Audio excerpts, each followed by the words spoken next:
Fala Dev, seja bem-vindo a mais um Estratégias do Back-end, que é o programa onde eu te ensino a fundo assuntos que você precisa saber para você aprender a ser bem pago usando Java no back-end.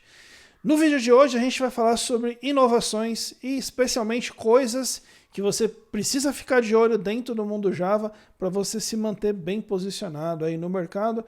E já vou te dizendo que não são coisas exatamente óbvias, exceto uma delas. Talvez seja óbvia para muitos de vocês, tá bom? Então, se esse é o tipo de assunto que te interessa, não se esqueça, se inscreve aqui no canal se ainda não fez, ativa as notificações. Quando você for ativar as notificações, tem o sininho lá, você clica nele, tem lá todas as notificações para você não perder nenhuma. E se você está me ouvindo no Spotify, não se esqueça de assinar esse podcast para você também ficar aí sempre antenado e atualizado e dar também as 5 estrelinhas aí e também deixa sua curtida aqui no YouTube. Maravilha, gente! Então vamos lá, vamos conversar então sobre isso. Então o título, né? Se você já clicou, né? Você já viu o título, mas é Inovação do Java no Back-end, tendências para ficar de olho. Gente, então vamos lá. Qual que é o meu objetivo hoje aqui? É pegar algumas coisas que são emergentes dentro do mundo Java, e quando eu falo emergentes, às vezes a gente entende como algo novo, né? O emergente ele não necessariamente é algo novo, mas ele é algo que está despontando como uma tendência, está despontando como algo que a gente deveria ficar de olho. Então, claro, no nosso caso aqui, do ponto de vista de tecnologia, de carreira, desenvolvimento de software, então são coisas que a gente vai olhar, coisas que estão ganhando muita atração e que a gente é bom ficar de olho, né?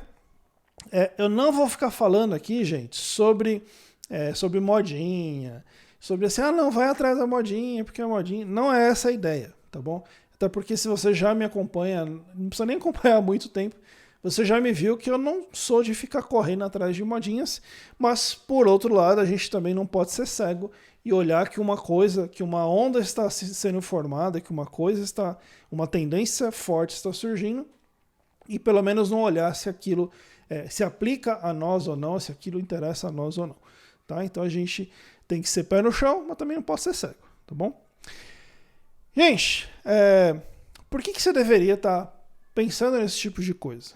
Tá? Porque é o seguinte, quando a gente pensa, eu sempre converso com vocês aqui sobre ser bem pago, né? Sobre você aprender a ser bem pago, sobre estratégias para você ir aumentando o seu salário ao longo dos anos, e isso sem nenhum tipo de esqueminha, sem nenhum tipo de taticazinha, como é que a gente estrutura a nossa carreira para que a gente aprenda assim a ser bem pago. E você saber navegar nas tendências que surgem dentro do mundo da tecnologia é sim muito importante.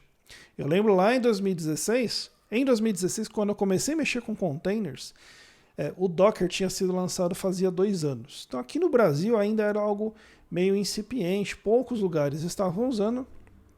E eu lembro que quando eu fiz minha primeira palestra no Java One, que foi sobre Java em containers, palestrei em TDC, palestrei no Java One Brasil, enfim, fui em vários eventos, publiquei artigo junto com o Bruno Souza, etc. O que aconteceu num período bem curto? Eu comecei a ser procurado devido ao meu conhecimento de containers na época, que ainda era algo raro, especialmente containers com Java. Porque o Java ainda não estava exatamente pronto para rodar bem em containers, enfim, então tinha muito pouca gente que sabia fazer aquilo. Então você saber, e na época estava muito claro que containers, do momento em que ele se tornou um padrão ali para você usar, o Docker, quando ele se tornou um padrão para usar containers, ele abriu uma avenida, abriu uma rodovia para que se adotasse containers, e a gente percebeu logo que aquilo era realmente algo que estava faltando para que aquela tecnologia se espalhasse no mercado, e foi realmente o que aconteceu. Tá? Então você saber olhar esse tipo de coisa é importante, e para você saber identificar oportunidades para você na sua carreira. Certo?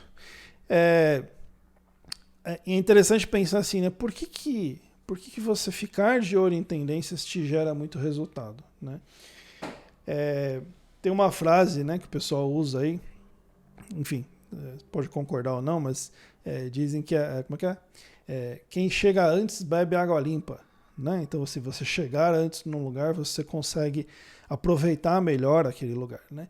Então não quer dizer que quem está aprendendo containers hoje, por exemplo, não está aproveitando bem, não está crescendo na carreira, nada disso. Né? Não é isso o lance. Mas é que quem chega antes realmente leva vantagem em muitas situações. Né?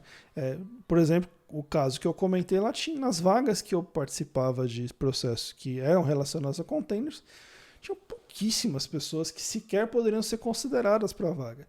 Então, durante um tempo, eu tirei muita vantagem disso. Assim, eu tive muito benefício na minha carreira por conta disso. Na verdade, eu desfruto desses benefícios até hoje.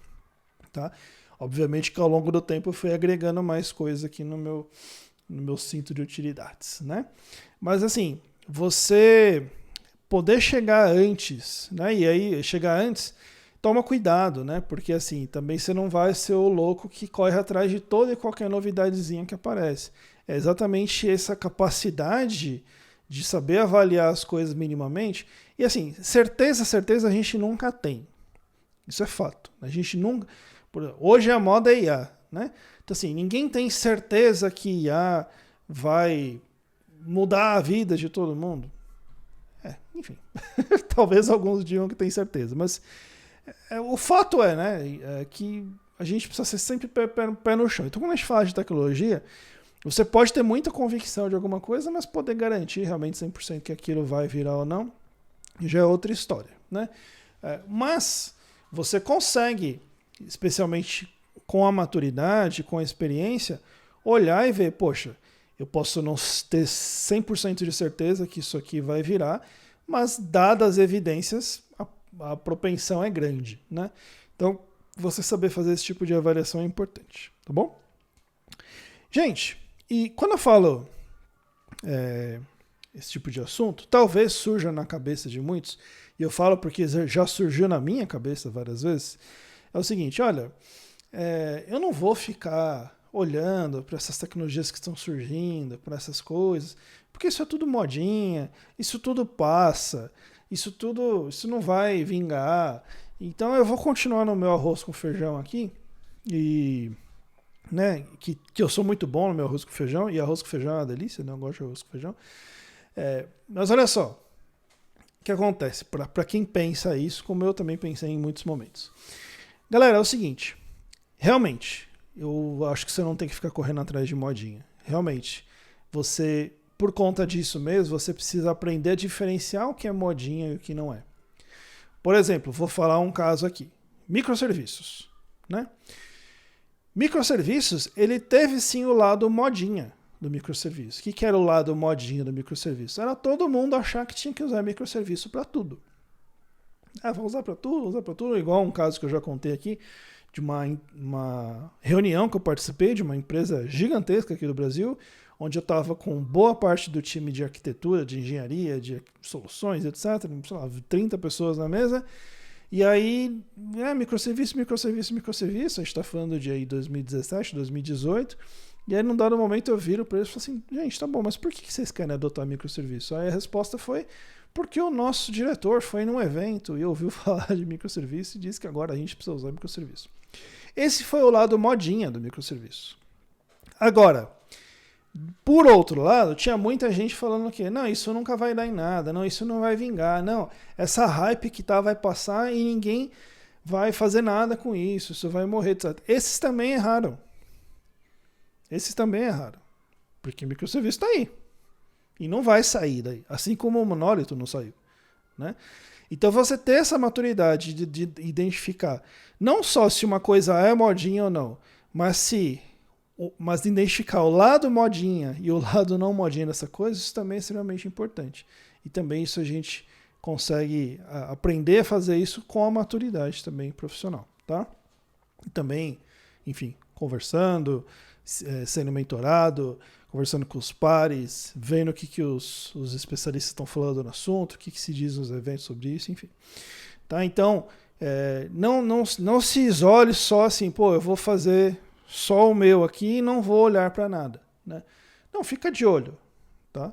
Fica de olho que é importante e saiba diferenciar. Beleza? Gente, vamos lá. Vamos colocar isso para um lado um pouco mais prático, né, do assunto. E pensar no seguinte.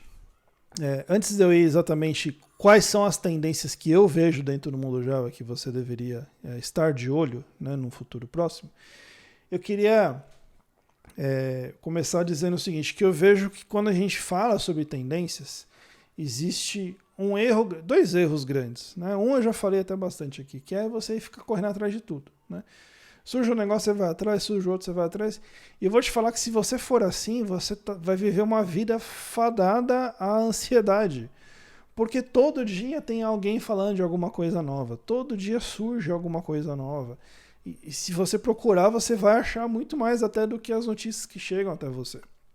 Então, assim, não vai por essa e eu já falei bastante sobre isso. Agora, por outro lado, eu acho importante também, e esse é um erro que eu vejo muita gente cometendo, e ele é um erro que todos nós estamos sujeitos a cometer ele, eu vou explicar o porquê, que é você focar simplesmente naquilo que já é super estabelecido. Né? E aqui eu tenho que tomar um cuidado grande, né, de não me contradizer. Né? Porque assim, eu sou um cara que é 100% focado em algo super estabelecido, que é a linguagem Java. Né? E aí eu estou falando para você não contar só com aquilo que é super estabelecido. Né? Mas percebam que quando eu falo do Java, muitos entendem que eu estou falando de uma linguagem só. Né? Só que o Java, ele é um ecossistema. O Java em si ele é quase uma indústria. O tamanho que a plataforma Java, que a tecnologia Java alcançou, ele é quase uma indústria. Né? Então, talvez não vamos exagerar falando que é uma indústria, mas ele é um ecossistema absolutamente gigantesco. Então eu posso sim me dedicar a esse ecossistema, porque dentro dele existe uma vastidão de coisas que eu consigo fazer e consigo ter uma carreira inteira baseada nisso. Tá? Agora, quando eu estou falando que você não cometeu o erro de focar só naquilo que já é super estabelecido, é você nem considerar coisas que possam estar surgindo. Né? Imagina que amanhã surja uma linguagem super concorrente do Java, que faz coisas que o Java faz muito melhor que o Java, muito mais performático, muito mais fácil de escrever código, com, sei lá, a portabilidade de sistemas operacionais que não precisa nem de JVM, com compilação nativa out of the box, com tudo compatível com o que já existe antes. Eu tô falando um negócio aqui que não sei se um dia surge algo assim. Né? E eu sei que alguns talvez vão falar, mas já existe A, B ou C. Não é. Não é. Tá? Eu nem sei qual é a opção que você vai dar, mas não é. Mas olha só. Se surgir algo assim, cara, eu preciso pelo menos olhar isso. Eu preciso pelo menos olhar e falar assim, cara, deixa eu ver esse negócio aqui. Nossa, olha só. Eu preciso pelo menos considerar. Eu não posso ser o tapado, que inclusive eu falo muito isso quando eu falo de foco, né? Eu falo, o cara focado não é o cara tapado. O focado é aquele que está indo numa direção. E ele não muda a direção, mas não é que ele não vê o que está acontecendo em volta dele. Pelo contrário. Porque indo naquela direção, de repente ele vê algo que vai levar ele para aquela direção ainda mais rápido. Ou às vezes ele desvia um pouquinho, mas ele continua indo naquele sentido. Então o foco é isso. E nesse caso é isso também. Então assim, quando eu falo para você, olha, não seja alguém, não cometa o erro de ser uma pessoa que só fica naquilo que já é super estabelecido, super popular, super certo, que é legal. Pô, o legal do que já é garantido e já é popular e já é super estabelecido é que as coisas são meio certas, entre aspas, né? Que na vida nada é certo. Mas, por outro lado, você pode estar deixando dinheiro na mesa, você pode estar deixando oportunidade na mesa. Tá? Então, seja sempre aquele que, beleza, você está lá no seu que está garantido, mas você está olhando, você está vendo o que está acontecendo, você está de olho nas oportunidades, especialmente aquelas que te levam ainda mais próximo ao seu objetivo. Tá bom? Então, gente, vamos lá. Vamos agora falar em termos práticos. Eu coloquei aqui 1, 2, 3, 4 coisas que eu entendo que todo desenvolvedor Java deveria estar de olho hoje em dia. Tá? Das 4, deixa eu ver. 2 eu imaginaria que não é tão óbvio para a maioria de vocês. Uma talvez um pouco. A outra talvez seja muito óbvio, mas aqui é a última delas, né? Mas que tem o jeito que eu entendo que é o jeito certo de você olhar para isso. Tá? Então vamos lá. Primeira delas, gente. Serverless com Java. Tá? E aí né, talvez alguns falam, mas Elder, serverless, isso não é tendência, isso não é nada emergente, isso não é nem novo. Né?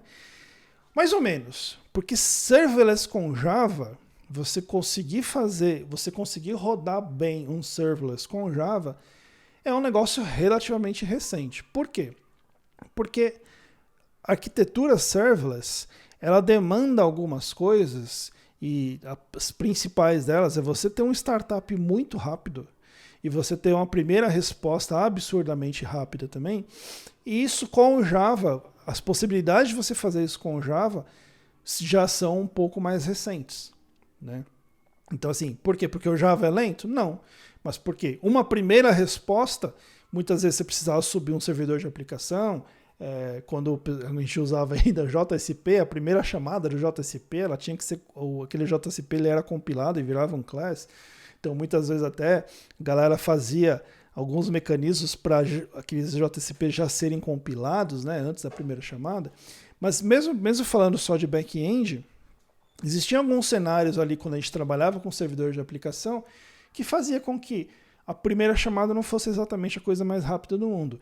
Então, por isso que o Java ser adotado no mundo serverless teve um delay ali, teve uma espera ali, né? Onde que isso começou a mudar de forma muito significativa? Quando a gente começou a ter compilação nativa com o GraalVM, né? E para a galera que me ouve falando de Quarkus, ela falou, achei que você ia falar do Quarkus. Então, o GraalVM veio um pouco antes do Quarkus, né?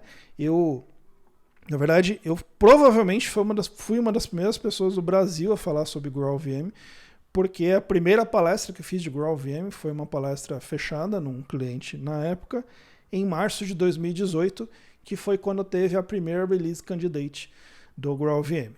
Então procura aí, eu acho, se tiver palestras de GraalVM no Brasil antes disso, são muito poucas, tá? Eu acho que até que não tinha. Mas não tô querendo, né, ganhar aqui o louro de ter sido o primeiro a falar sobre isso. Só falando que realmente eu falo sobre isso há muito tempo. E aí, sim, a primeira release candidate do GraalVM a gente teve ali em 2018, primeira versão do Quarkus 2019. Né? E aí o Quarkus, uma das coisas que ele trouxe foi realmente a possibilidade de poder de ser 100% compatível com compilação nativa. Então no Quarkus você pode usar nativo ou pode não usar, só que você sabe que tudo ali é 100% compatível, o que os outros frameworks foram fazer muito recentemente, e ainda meio capenga. Né? Então o Quarkus ele já nasceu assim. Então o que acontece? Então, com o surgimento do GraalVM, compilação nativa, startup animal, super rápido, né? Quase instantâneo dependendo da aplicação. Isso para serverless é legal. Isso para serverless ficou show de bola. Só que, né, nem tudo funcionava exatamente como a gente queria, especialmente nas primeiras versões de compilação nativa, então ficou naquele negócio. Quando surgiu o Quarkus, aí o negócio mudou de figura. Por quê? Eu tenho um bytecode que ele já é pensado para ele ter uma performance muito rápida, muito boa. Então, uma aplicação Quarkus, mesmo se você não use compilação nativa, né? Imagem nativa, que é o termo que a gente usa, mas mesmo que você não use compilação nativa com ela, o startup dessa aplicação é muito rápida. Eu várias vezes fazendo demo de Quarkus, o primeiro startup 100 milissegundos, 80 milissegundos, 200 milissegundos, menos de um segundo, né? Então assim, muito rápido. E aí você compila nativo, cai para 15, 16, 17, 20 milissegundos, né? Aí muda de figura.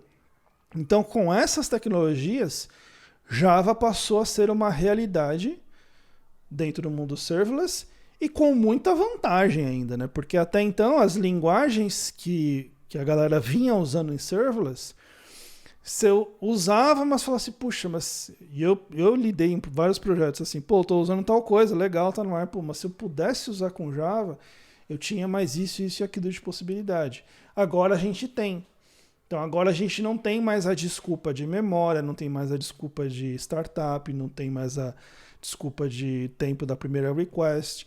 Então, principalmente o advento da compilação nativa e o Quarkus botaram o Java, literalmente colocaram o Java dentro do jogo do serverless. Tá? Então, assim, quando você vê a galera falando mal de Java no mundo serverless hoje, normalmente é a galera que está com a cabeça lá de 2015 ou antes ainda. Tá? Quem está olhando para Java hoje, Java não é uma dúvida no mundo serverless. Java é uma realidade e que se você não está olhando... E esse é um caso interessante porque não é tendência. Tipo, já está pronto, já está lá, já está disponível, você já pode estar fazendo. Então, se você tem demanda de serverless hoje, cara, Quarkus e GraalVM nativo, vida que segue e o negócio fica legal. E aí, se você tiver no Kubernetes, você pode usar Knative. E aí, enfim, você tem uma série de coisas dentro do ecossistema. Lembra que eu falei do ecossistema? Você tem uma série de coisas no ecossistema para te ajudar a fazer isso ainda melhor, tá? Então, primeira tendência que você Java deveria estar de olho hoje é Java no mundo serverless, ou serverless com Java. Segunda coisa que vocês deveriam estar de olho, se são desenvolvedores de Java e querem aí tá bem no mercado. Essa acho que vai ser menos óbvia ainda, mas vocês vão entender o porquê. Que é o uso de Java em containers, mas com o tal do JIB, J-I-B. Aquele projeto que é para você, inclusive o Quarkus, tem uma extensão do JIB no Quarkus, que é para você gerar imagens de container sem você precisar de um Dockerfile. Basicamente é isso. Tá? Mas, Helder, como assim, cara? Eu estou usando Java com containers há muito tempo. E o JIB está aí há um tempo também, né? Nem tanto tempo, o JIB é mais recente, né? Mas enfim. Por que isso é tendência, né? Olha só, gente, por que isso é tendência? Né? Vamos entender o porquê que isso é uma tendência. E que essa é uma que eu imagino que muita gente não viu ainda como tendência. Olha só, como eu comentei aqui, eu lido com containers desde 2016. Tá? Então, assim, eu participei de projetos com containers realmente embaçados. Eu lembro, acho que foi o pior projeto com container que eu lidei até hoje, pior mesmo de ruim mesmo. Foi uma desgraça aquele negócio. Era uma empresa que estava migrando a aplicação deles para containers, só que eles não queriam migrar nada das tecnologias que estavam, né, nas aplicações em si. E isso implicava que o banco de dados deles era um Postgres 7. E aí eu precisava colocar aquele Postgres 7 para rodar em containers. Eu estou falando disso para vocês de 2000 e... Esse projeto foi em 2017, final de 2017. Final de 2017 já não tinha mais, quer dizer, já não tinha, acho que nem tinha sido feita uma imagem oficial do Postgres para Postgres 7 para rodar em containers. Não tinha, acho que o mínimo que tinha na época era 8 ou 9, sei lá. Eu sei que não tinha do 7. Então eu tive que fazer o raio do Postgres 7 rodar dentro de containers. É o que foi a desgraça. Gente, olha só. Por que eu estou contando isso? Porque eu sou uma pessoa que eu aprendi a manipular bem um Dockerfile, usar bem um Dockerfile, construir Dockerfiles complexos, etc. E isso tudo me dá uma vantagem muito boa em projetos com containers. Tá?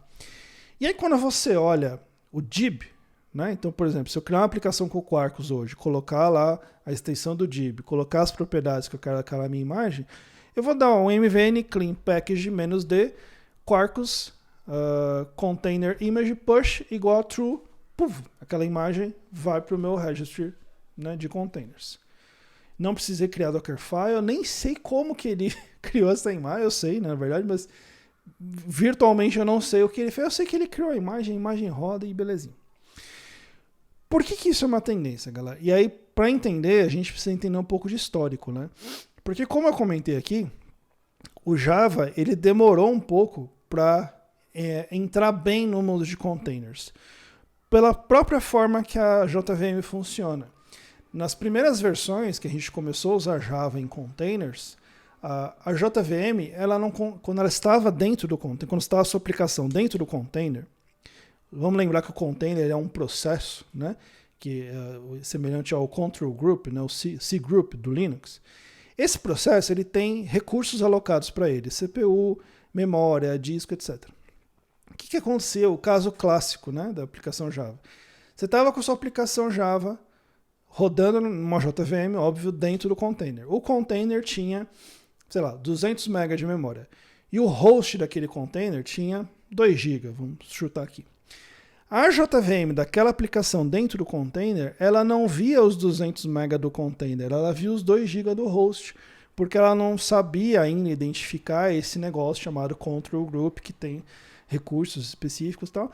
Então ela sacava a alocação de memória e dava out of memory nas aplicações, mesmo tendo a memória suficiente. E aí, moral da história, a gente tinha que ficar fazendo hackzinhos. Eu lembro até que tinha um script do Fabricate para contornar isso e tal. Enfim, hoje a gente está num outro cenário. Hoje, a gente costuma dizer que a versão mínima para você usar Java em containers é Java 11. Mas a gente já está no Java 22, né? Então, assim, é outro cenário hoje. Ou seja, hoje faz sim muito mais sentido eu delegar a construção das minhas imagens a quem sabe construir imagem muito melhor do que eu. O que eu estou querendo dizer com isso? Quando eu pego uma imagem de OpenJDK construída, sei lá, pela Oracle, pela Amazon, pela Red Hat, pela AWS, etc., cara, eles constroem imagens de containers muito melhor do que eu sei construir uma imagem de container. Se eu for construir uma imagem com as práticas que eles fazem, para chegar numa qualidade de imagem que eles fazem, eu vou levar muito tempo e é desnecessário, porque já está pronto. É igual quando você quer fazer um negócio no seu projeto que o framework que você usa já tem lá uma dependência lá que faz aquilo, aí você vai e fica se matando fazendo a mão. Não. Usa um negócio que um monte de gente já bateu cabeça para fazer, para deixar pronto para você usar. Isso, no mundo Java com containers no Dib, hoje é muito disso. Então, cada vez mais você tem acesso a coisas que abstraem para você aquele trabalho mais penoso, aquele trabalho mais repetitivo, para que você consiga se dedicar muito mais ao seu código, né? Quer dizer que a gente nunca mais vai fazer imagem de Dockerfile? Não, eu acredito que não mesmo. Mas quer dizer que eu vou meter a mão no Dockerfile quando eu tiver com um caso super específico, ou quando eu tiver que fazer uma tunagem de uma imagem super específica, ou quando eu estiver debugando um caso super enroscado que, putz, se eu largar isso na mão do Dib não está dando certo, então deixa eu trazer isso para minha mão. Só que aí é a exceção da exceção, entendeu? Então, se você usa Java com containers e você ainda não está usando, a gente chama de soluções Dockerless, né? E ela traz essa vantagem não só no sentido de criar a imagem para mim, uma imagem super bem feita, mas também de eu não precisar ter um engine de containers rodando dentro do meu CI/CD.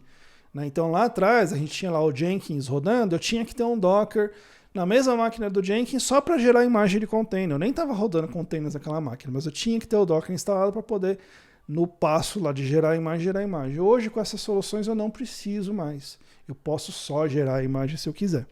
Tá? Então isso traz de vantagem também. Tá? Então essa foi a segunda tendência que eu entendo que vocês deveriam estar de olho. Terceira tendência. Esse é um caso que eu falo bastante. E eu vou comentar aqui o porquê que vocês deveriam estar de olho nisso. Deixa eu tomar uma aguinha. Galera, terceira, Virtual Threads. Virtual Threads do Java, e especialmente Virtual Threads com Quarkus. Tá? Vamos entender o porquê disso. Por que isso é uma tendência importante, e ela vai ser uma tendência importante para os próximos 10 anos. Tá? Fácil. Porque é o seguinte, e aí eu tenho uma aula gravada sobre Virtual Threads, quem quiser pode assistir depois, mas é só para a gente ter um pouquinho de contexto. Qual que é a grande diferença das Virtual Threads para as threads tradicionais do Java, né, que são as threads de sistema operacional? As threads que a gente usava no Java, que a gente vai continuar usando, na verdade, mas as threads que o Java implementava até então, elas são wrappers em cima da thread de sistema operacional. Que é uma thread cara, é uma thread que você tem, é um recurso limitado, Então, quando você pega lá a sua máquina, você tem lá um número muito limitado de threads que você consegue executar. E isso tem uma série de implicações. Uma das implicações que tem é que você acaba tendo uma subutilização de recursos da sua máquina por conta do próprio funcionamento das threads do sistema operacional em si. Tá? Para lidar com essa subutilização de recursos, e aí você olhava lá, pô, a máquina cheia de memória, cheia de CPU, cheia de não sei o quê, e eu nem consigo usar todas as threads e a CPU está lá em cima e tal. E aí tome mais recursos, tome mais memória, tome mais CPU, etc. O que fizeram para resolver isso? Criaram a tal da programação reativa. Por quê? A programação reativa, pelo próprio mecanismo dela ser executada, ela consegue alocar mais recursos dentro daquilo que você tem, que é um termo em inglês que eles chamam Near Optimal Resource Utilization. Usage. Near Optimal Resources Usage, que é o uso de recursos próximo ao ótimo. O que é o ótimo? É usar o que eu tenho. Não faz sentido eu ter um monte de recurso aqui e tem recurso sendo subutilizado e ainda assim eu não consigo usar todas as minhas threads, por exemplo. Tá? Então a programação reativa surgiu muito por conta disso. Só que a programação reativa ela trouxe algumas coisas que é aquele negócio que você convive, né, para ter um benefício. É um código mais difícil de ler e de escrever. Todo o tooling do Java é baseado em cima de threads. Então, quando você muda o jeito de rodar threads, você perde. Então, você tem menos possibilidade de debugging, você tem menos oportunidade de observabilidade, você não consegue usar direito um monte de coisas que a gente tem de monitoramento no Java, porque é baseado em thread e a programação reativa muda isso. O que as Virtual Threads trouxeram?